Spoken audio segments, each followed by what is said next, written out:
오늘 장의 중심이 될 이슈앤 전략을 통해 정리해보겠습니다. 네 분과 함께할게요. LNS홀딩스 김선용 대표, 신한투자증권 강석훈 PB와 프레스티지 경영전략연구소 반종민 소장, 그리고 헤르메스 스탁 하창환 본부장과 함께합니다. 네 분 어서 오세요. 자, 환율, 유가, 금리 모두 고점 대비 안정을 찾긴 했습니다만 여전히 좀 다시 튀어오르진 않을까. 이른바 고환율, 고유가, 고금리, 쓰리고 우려감은 여전히 생존하고 있는 국내 증시입니다. 2분기 실적에 경고등이 켜진 기업 이야기로 오늘 이 시간 출발해 볼 텐데요. 이 쓰리고에 따라서일까요? 현재 10곳 중 7곳에 해당하는 상장사들이 2분기 실적 전망을 하향 조정했다는데 어떤 업종과 기업들이 여기에 해당하나요? 김선영 대표님. 일단 이번 대상이 된 상장사가 118곳밖에 안 돼요. 그래서 전체 상장사가 2,500개가 넘기 때문에 이제 전체에 비하면 5.49%밖에 안 되기 때문에 이거 가지고 너무 확대해서 할 필요까지는 없을 것 같습니다. 하지만 이게 사실은 그래도 우리가 좀 계속 모니터링을 해야 되는 이슈라 가지고 준비해봤는데요. 어쨌든 작년 연말보다 불안해진 환율 상황으로 인해서 이제 작년 연말에 내놓았던 올 2분기 실적보다는 좀 안 좋아졌다라고 보시면 될 것 같습니다. 근데 이게 아시겠지만 컨텐츠 다 틀려요. 원래 작년 연말에 당연히 올해 2분기 거 얘기하니까 틀릴 수밖에 없겠죠. 그래서 여기에 너무 큰 의미를 부여하실 필요는 없을 것 같고요. 각 개별 기업별로 모니터링을 해볼 필요가 있을 것 같은데 이제 특히 고환율과 중동위기 등 고유가 에너지 업종의 상장사 7곳 중에 4곳이 이제 2분기 실적 전망을 대거 낮췄습니다. 일단 하나솔루션 같은 경우는 마이너스 12.7% 낮췄고요. 그리고 SK가스 마이너스 9.5%, 한국전력 같은 경우는 마이너스 3.5%, 한전 KPS는 마이너스 3.3% 정도 내렸고, 특히 근데 SK이노베이션 같은 경우는 0.3% 정도 상향은 됐는데 영업이익을 마이너스 34.1%를 빼버렸어요. 그래서 이 부분 체크해 보시면 좋을 것 같고요.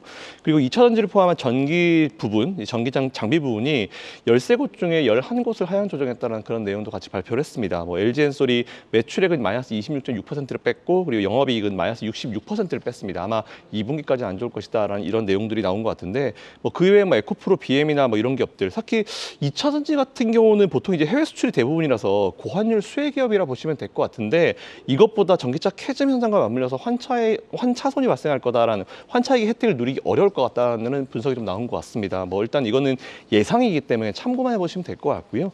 반도체 업종에서는 상장사 9곳 중에 6곳의 매출 하향 조정했는데 원익 IPS를 한 29% 뺐습니다. 근데 삼성전자, SK하이닉스, 한미반도체 같은 경우는 이제 이런 걸 넘어가지고 HBM의 수요와 고환율 혜택이 될 것이다라는 그런 전망이 나오니까 오히려 고환율에 대해서 안 좋은 것도 있지만 삼전, 닉스 그리고 이제 한미반도체처럼 이제 좀 더 오히려 혜택을 받을 수 있는 업종도 있으니까 이분 체크하셔가지고 투자해 보시면 좋을 것 같습니다.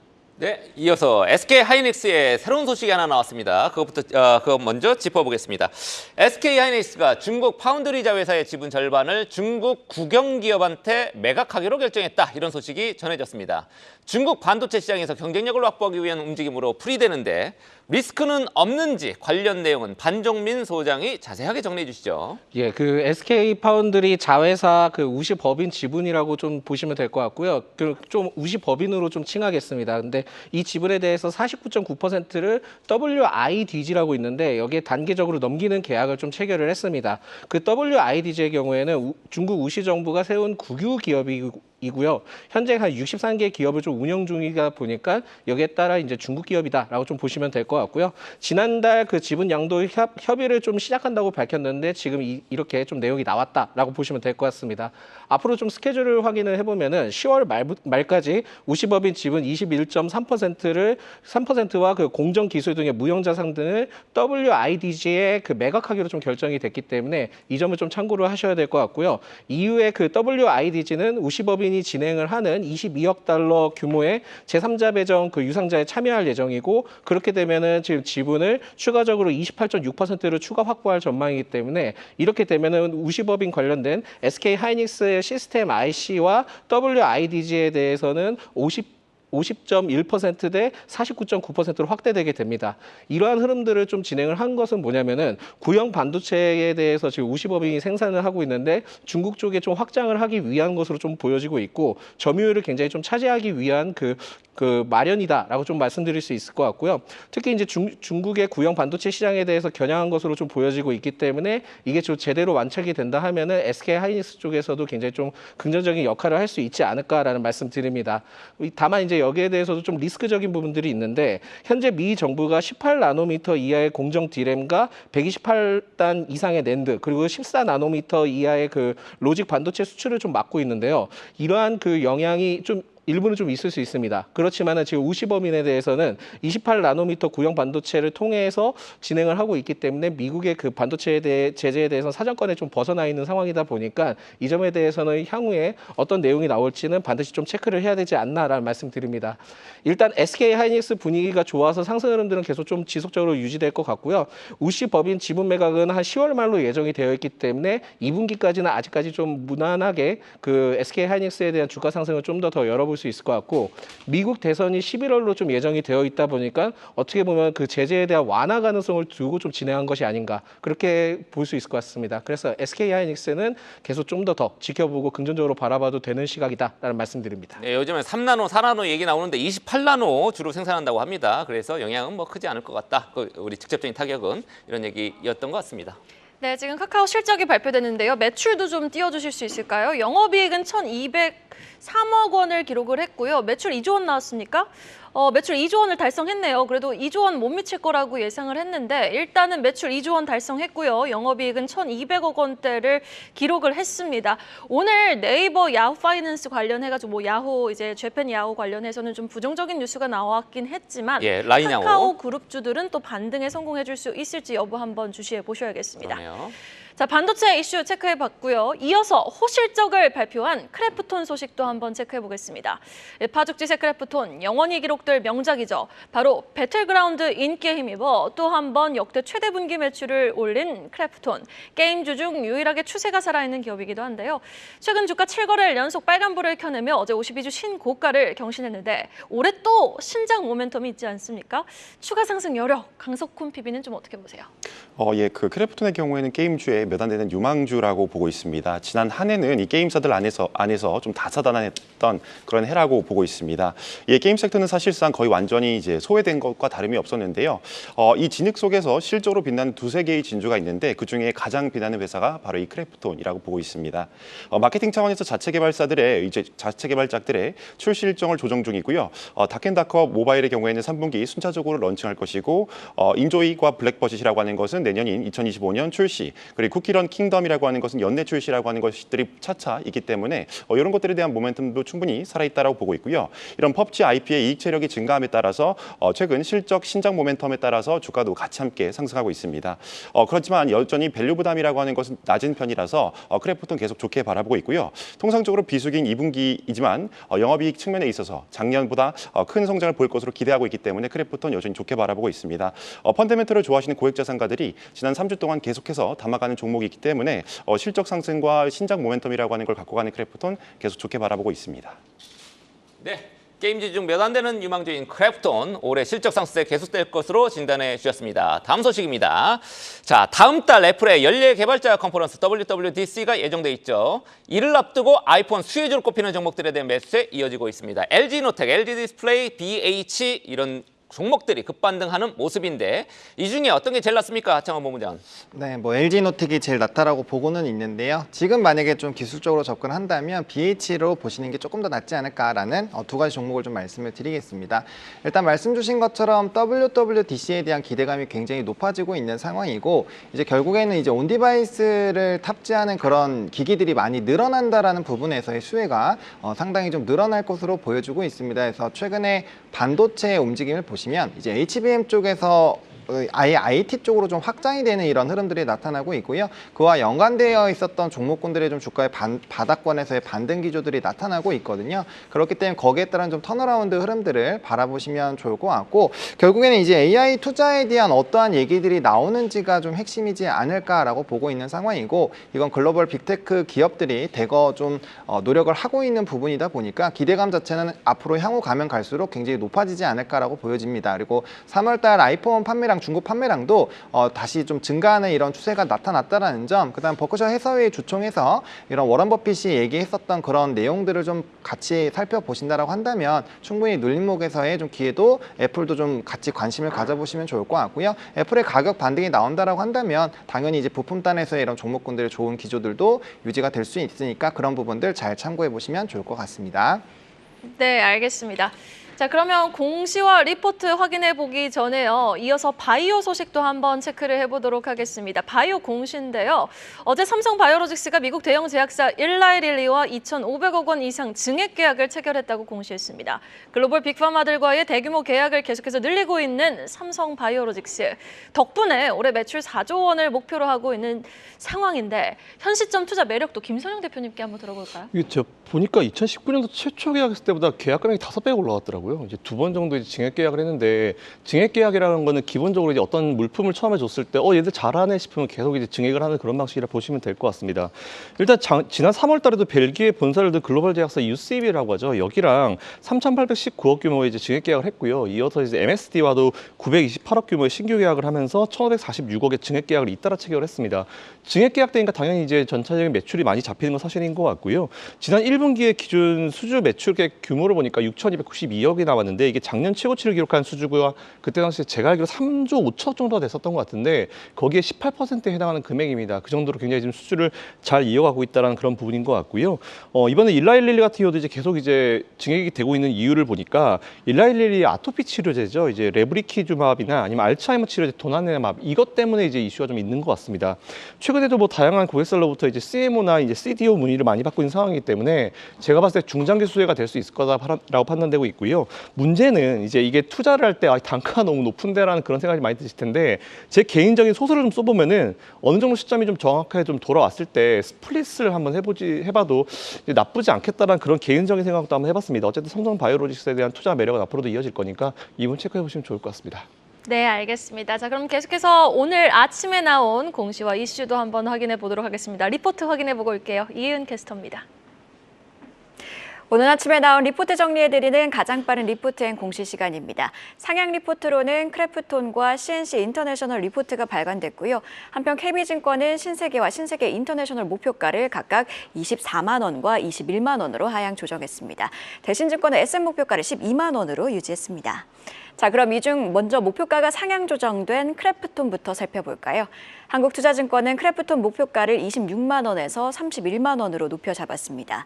1분기 실적 발표에 따르면 월간 사용자 수가 2022년 이후 최고 수준을 기록했으며 신규 스킨 출시로 1인당 평균 결제 금액이 상승했다고 전했습니다. 배틀그라운드가 여전히 성장하는 모습을 보여주고 있다며 올해 영업이익 전망치를 기존의 7,760억 원에서 9,030억 원으로 올려잡았는데요.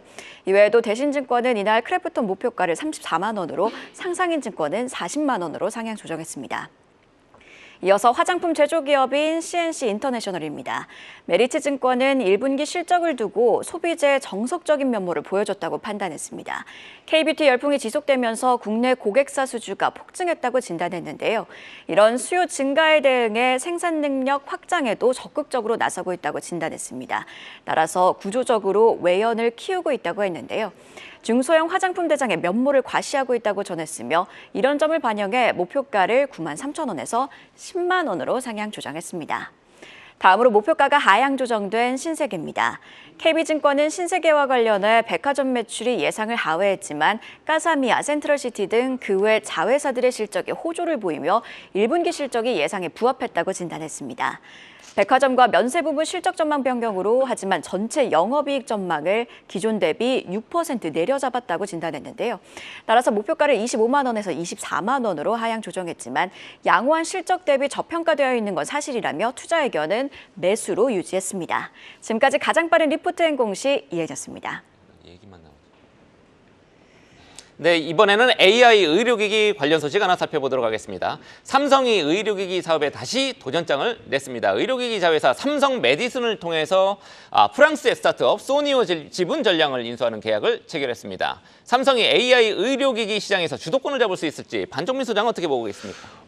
일단 흐름들을 좀 더 지켜봐야 되지 않을까라는 말씀 드릴 수 있을 것 같고 의료기기 시장에 대해서 이제 본격적으로 진출을 한다는 것에 대해서는 굉장히 좀 어느 정도 기대감은 충분히 남아 있다라고 보시면 될 것 같습니다. 거래는 뭐 다음 달 최종 마무리될 것으로 좀 판단이 되고 있기 때문에 그 내용에 대해서는 그렇게 크게 변수는 있을 것 같지는 않다라는 말씀 드리겠고요. 현재 지금 삼성전자 내부에서는 결국 의료기기 사업부와 그리고 삼성 메디슨 두 곳으로 좀 나눠 나눠져 있는데 이러한 삼성전자가 그 의료기기 쪽 분야에 대해서 부각이 굉장히 좀 적었던 이유를 좀 몇 가지 들자 하면은 일단 삼성이 잘 아는 분야가 아니었습니다. 그렇다 보니까 여기에 따라 좀 부각이 적었고 바이오 반도체 배터리 투자 때문에 여력이 좀 안 됐던 것으로 좀 판단이 되고 있기 때문에 의료기기 쪽에 약간 좀 관심이 멀어졌다라고 볼 수 있을 것 같고요. 마지막으로는 이제 지멘스 헬스케어 등의 진입 장벽이 너무 높았던 것이 굉장히 좀 주요한 원인이 됐었다라는 말씀드리겠습니다. 이번 인수에 대해서는 삼성이 결국은 잘 아는 AI 그 의료기기 기업 인수를 통해서 사업 다각화를 통해 또한 이제 그 의료 사업을 키우는 것으로 보여질 수 있기 때문에 이러한 흐름들을 봤을 때는 결국 M&A 관련된 부분들이 좀 진행이 되고 있다라고 보시면 될 것 같고요. 북미 지역 공략 계획으로 좀 전망을 하고 있다 보니까 추후에 이러한 흐름들을 같이 좀 체크를 해보실 필요는 있을 것 같습니다.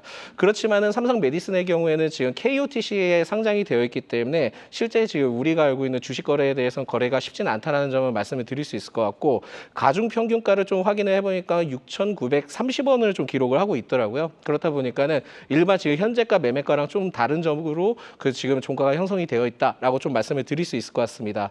그렇다면은 지금 삼성과 관련된 의료기기나 삼성 메디슨 관련된 기업들을 좀 찾아봐야 될 시점이 아닌가라는 말씀 드릴 수 있을 것 같은데 제가 좀 살펴보니까 PJ전자라는 기업이 있고요. DR텍이라는 기업이 있고 EV 첨단 소재라는 기업이 있습니다. 근데 여기에 연관성을 살펴보니까 2021년 당시 EV 첨단 소재의 경우에는 삼성 메디슨과 그 상생 협력에 대한 품질 개선 이슈가 좀 부각이 됐던 이력이 있었고 PJ전자의 경우에는 그 삼성 메디슨 등의 국내외에 판매되는 초음파 진단기 전문 생산하는 것으로 좀 알려져 있다 보니까 여기에 따른 그 어느 정도의 테마로서 좀 부각될 가능성도 생각을 하시는 게 좋을 것 같습니다.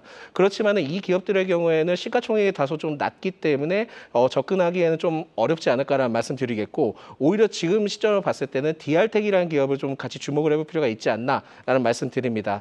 특히 이 DR텍의 경우에는 디지털 진단 영상 솔루션 전문 기업인데 작년에 삼성전자 AI 기술이 접목된 엑스레이 기기를 그 ODM 방식으로 공급 중으로 좀 알려져 있거든요. 그렇다 보니까 지금은 이러한 삼성 메디스에 따른 인수 소식에 부각돼서 DR텍의 기업이 오히려 좀 수혜를 받을 가능성도 있지 않을까라는 말씀드립니다. 그래서 최근에 이제 DR텍의 경우에는 추세 흐름도 좋은 편이기 때문에 한번 관심 갖고 접근을 해보시는 것도 좋지 않을까라는 말씀드리겠습니다. 지금 말씀하셨던 삼성 메디슨 사실 장외에서 거래하는 분들이 꽤 있거든요. 근데 제가 이렇게 지켜보니까 한 10년 넘게 거의 움직이지 않았던 것 같아요. 박스권에 갇혀 있는데 삼성 메디슨 직접 투자하고 싶다 이래도 뭐 가능할까요? 어떻게 보십니까? 추천하십니까? 예, 일단 증권사에 이제 문의를 먼저 넣어보시는 게 좋을 것 같고요. KOTC 시장은 좀 다른 그 특성이 있기 때문에 먼저 이제 증권사에 문의를 하시고 제가 보기에는 투자를 해도 그렇게 뭐 나쁘지는 않은 시점인 것 같고요. 이렇게 지금 삼성에서 의료기기 쪽에 대한 본격적으로 좀 진행을 하겠다라는 의도를 좀 보여줬기 때문에 충분히 상승 가능성은 있지 않을까 볼 수 있는데 저는 개인적으로 삼성 메디슨이 그냥 상장했으면 좋겠다라는 말씀드리겠습니다. 네, 알겠습니다. 네, 관련한 기업 안에서도 DR텍에 대한 긍정적인 전망 제시해 주셨습니다. 자, 계속해서 오늘의 마지막 소식입니다. 기관의 수급이 좀 집중되어 있는 종목들을 압축해보면서 마무리해 볼까요? 기관 투자자들이 업종별 1위, 2위 종목에 대해 좀 상반된 매매 흐름을 보여주고 있어서 주목을 끌고 있습니다. 시총 1위 종목은 매도하고 있는 반면에요. 그 밑단에 있는 시총 2위 종목들은 좀 집중적으로 담고 있는 건데 자, 이렇게 시총 2위 종목에 주목하는 기관의 매수 전략. 강석훈 PB님, 그럼 우리 개인 투자자들도 이렇게 따라가야 되는 건가요? 사실 결론적으로 말씀을 드리자면은 중요한 것은 내 생각이 아니라 남의 생각이라고 저번에 한번 말씀드렸었는데 그것이 맞다라고 생각하고 있습니다. 펀더멘털 1번 그리고 내가 좋아하는 2번 말고 시장 다수가 좋아하는 기호 3번에 걸어야 돈을 버는 상황입니다. 따라서 해당 섹터의 주가 상승세가 가장 좋은 종목을 찾아서 따라 붙어야 하는 게 지금의 흐름이라고 보고 있고요. 기관과 외인이 집중적으로 매수하는 종목 그리고 신고가 갱신이라고 하는 것이 된 종목들을 중심으로 가야 승률이 높다라고 보고 있습니다. 매수세를 중심적으로 좀 말씀을 드리자면 1등주라고 할 수 있는 삼성전자 그리고 삼성바이오로직스, 현대차 각 섹터의 1등 종목들은 이 기관들이 3주 동안 매도를 했다라고 보시면 되고 반면 SK하이닉스와 셀트리온 그리고 기아 같은 2등주에는 관심을 갖는 분위기입니다. 이 실적과 성장세 측면에서 2등주들이 우수하다는 판단하에 그런 결론들이 나오고 있기 때문에 기관들의 수급을 전반적으로 따라가는 것들이 좀 맞지 않을까 이렇게 생각하고 있습니다. 네, 잘 알겠습니다. 지금 셀트리온, 뭐 기아, SK 하이닉스 이런 종목들 지금 추천을 조금 해주셨고요. 그래서 2등 종목도 주목해보자 이렇게 얘기를 해주셨습니다. 자, 지금 시간 8시 18분 지나고 있죠. 오늘 하창원 본부장님, 오늘 개장 전 체크해야 될 포인트 어떤 것들이 있죠? 네, 일단 가장 먼저 옵션 만기일에 따른 수급 변화를 좀 체크를 해보실 필요가 있을 것 같습니다. 최근에 이제 파생 시장의 변동성에 따라서 수급의 등락폭이 굉장히 크게 나타나고 있기 때문에 해당 부분이 좀 상당히 중요하지 않을까라고 보고 있고요. 특히나 최근에 이제 선물의 누적 매도가 4조 정도까지 빠졌다가 지금 이제 전거래일에 과연 7천억 수준까지 올라온 상황입니다. 지난 작년 11월부터 우리가 선물이 이제 4조 대까지 빠졌다가 빠르게 올라올 때 보면은 한 1에서 2조까지는 좀 순매수가 강하게 유지가 되면서 외국인과 기관의 좀 강력한 수급 트리거가 발생이 됐고, 그런 상황이 나온 다음에 다시 선물이 빠지면서 좀 수급은 유지가 되는 이러한 기조들이 나타나고 있었거든요. 근데 오늘은 이제 옵션 만기이다 보니까 해당 부분에서의 변수가 조금 더 확장이 되는지 보셔야 될 것 같고요. 그런 관점에서 본다라고 한다면 오늘은 이제 선물의 순매수가 유지가 되는 것과 프로그램 비차익 순매수가 어느 정도로 좀 잘 버텨주는지 해당 부분을 보시면 좋을 것 같고, 미국 시장은 혼조세를 보였지만 만약에 그쪽에서의 좋은 흐름들이 나타난다라고 한다면 전거래일과 마찬가지로 장 초반에는 약간 쉬어가는 흐름들이 나타날 수 있지만 장 후반으로 넘어갈수록 상당히 좀 긍정적인 흐름들이 나올 수 있다라는 점 보시면 좋을 것 같고요. 일단 수급적인 부분에서의 변동수가 나올 수 있기 때문에 금일 시장 같은 경우도 이슈에 주목되는 이런 시장들이 나타나지 않을까라고 보고 있습니다. 그래서 빠른 순환매 안에서 이런 흐름들이 나타날 것 같고요. 그다음에 이제 최근에 좀 주도했었던 산업군들에서 눌림이 만약에 나온 산업군들이 있다면 그런 쪽은 오히려 눌림 매수로 보시기에도 상당히 나쁘지 않은 상황이다라고 보시면 좋을 것 같습니다.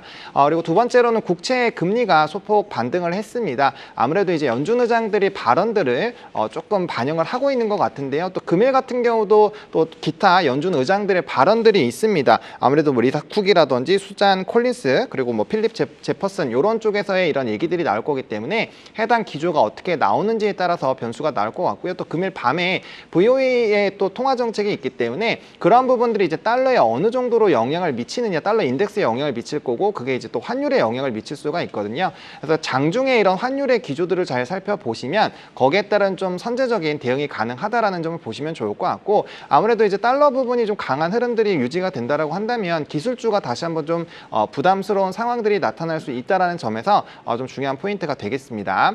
그리고 마지막으로는 주요 기업들의 실적들을 좀 살펴보셔야 될 것 같은데요. 오늘 이제 시간에서 흐름을 보시면 뭐 DNC 미디어나 넷마블 같은 종목군들이 좀 상당히 좋은 흐름들이 나타났는데 아무래도 나 혼자만 레벨업에 대한 이런 성과가 상당히 좀 긍정적으로 나온 부분들이 주목을 받고 있습니다. 근데 또 때마침 오늘 같은 경우가 이제 넷마블과 뭐 이제 기타 게임주들의 실적 발표가 있는 상황이거든요. 만약에 이런 신작에 대한 기대감들이 굉장히 커지는 상황에서 수급적인 모멘텀이 생기는 그 시점에 실적까지 좋게 나온다라고 한다면 게임주 지금 반등이 진짜인가라는 좀 물음표가 있는 상황에서 상당히 산업적으로의 좀 변화 흐름들 좀 보셔야 될 것 같고요. 또 이제 기타 부분에서의 좀 종목군들 굉장히 많이 실적 발표가 나와 있습니다. 뭐 LG라든지 뭐 GS라든지 이런 부분들에서의 이벤트들이 있기 때문에 이런 실적 발에서 만약 좋은 흐름들이 나타난다라고 한다면 관련된 종목군들의 또 순환매 흐름들 나타날 수 있습니다. 다만 이제 실적 발로 움직이는 쪽에서의 연속성이 나타나지 않는다라고 한다면 뭐 이번 주 내에서 좀 시세 분출 이후에 다시 좀 강한 조정이 나올 수가 있으니까 만약 해당 부분에서 좀 트레이딩을 하고 계신다라고 한다면 그 부분에서의 좀 변동수들 잘 생각하셔가지고 대응 전략을 마련하시는 게 좋지 않을까 정도로 말씀을 드리겠습니다. 방금 하 본부장이 이제 BOE 얘기를 했습니다만 오늘 밤에 영국 중앙은행 기준금리 결정을 합니다. 5.25%이긴 한데 거의 뭐 동결할 것 같긴 합니다. 다만 어떤 멘트가 나오냐에 따라서 파운드 이제 등락을 할 것 같고 그게 달러 인덱스에 영향을 끼칠 거다 이렇게 얘기를 하신 겁니다.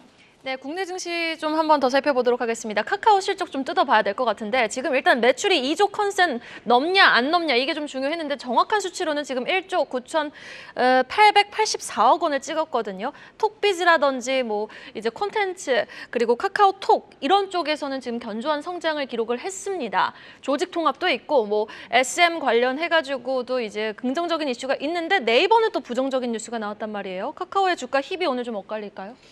일단은 뭐 항상 비교가 되는 두 개 기업인 것 같아요. 카카오, 네이버 이제 각자 이제 좀 뭔가 안 좋은 상황에 있었었는데 카카오 먼저 말씀드리게 되면은 아무래도 카카오는 이제 예전의 카카오는 아니잖아요. 우리가 개인 투자들이 처음에 막 투자를 할 때 그때는 정말 모든 것들이 다 통합된 카카오였는데 아시겠지만 물적 분할로 다 떨어져 나갔습니다. 그래서 지금은 거의 뭐 껍데기 수준 뭐 기획해봤자 뭐 이제 지분법이 뭐 이 정도일 것 같은데 그렇다 하더라도 이렇게 이제 기본적으로 이제 실적이 잘 나와주고 이제 실적이 잘 나와준다라는 거는 이제 그래도 계속 잡고 갈 꼬리는 있다라고 좀 생각하시면 될 것 같습니다. 사실은 저는 개인적으로 이 실적이 시장의 컨센을 겨우 이제 맞춰주는 그런 수준까지 나오긴 했지만 이게 큰 반등이었던 계기가 좀 되었으면 좋겠다는 개인적인 생각을 가지고 있고요. 그렇다 하더라도 이거 가지고 뭔가 와 카카오 주가 이제 올라가겠다라고 하기에는 정말 단언하기는 어려운 이슈이기 때문에 앞으로 좀 모니터링을 할 필요가 있을 것 같다는 그런 말씀을 드리겠습니다. 그리고 네이버 같은 경우는 그냥 이 말씀 드릴게요. 이런 경우 앞으로 발생하면 안 됩니다. 정말 이런 경우 발생하면 안 되는데 사실 저는 이제 일본에 있는 친구랑 이제 얘기를 할 때 라인으로 이용을 합니다. 그만큼 일본에서 라인이 정말 너무너무 많이 쓰이더라고요. 그래서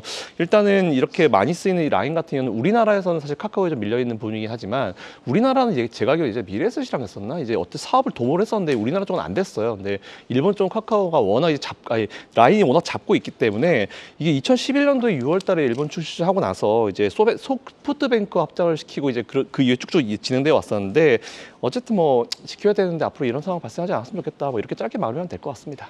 두산 로보틱스도 실적을 발표했습니다. 영업 손실을 기록을 했는데 워낙 뭐 로봇 쪽은 숫자가 아직 찍히는 업종은 아니잖아요. 오늘의 실적 어떻게 주가가 좀 반영을 해줄까요? 생각보다 실적이 너무 안 좋았습니다. 그래서 전년 동기 대비도 좋지 않았는데 전기 대비는 더 좀 충격적으로 좋지 않았기 때문에 실적에 대해서 좀 더 체크를 해봐야 될 것 같고 전기 대비 지금 영업이익이 마이너스 한 120% 정도 되는 것으로 지금 확인이 되고 있다 보니까 여기에 대한 아마 실적에 대한 부담감이 좀 작용을 해서 주가는 좀 조정 가능성을 좀 열어둬야 되지 않을까라는 말씀드리겠고요.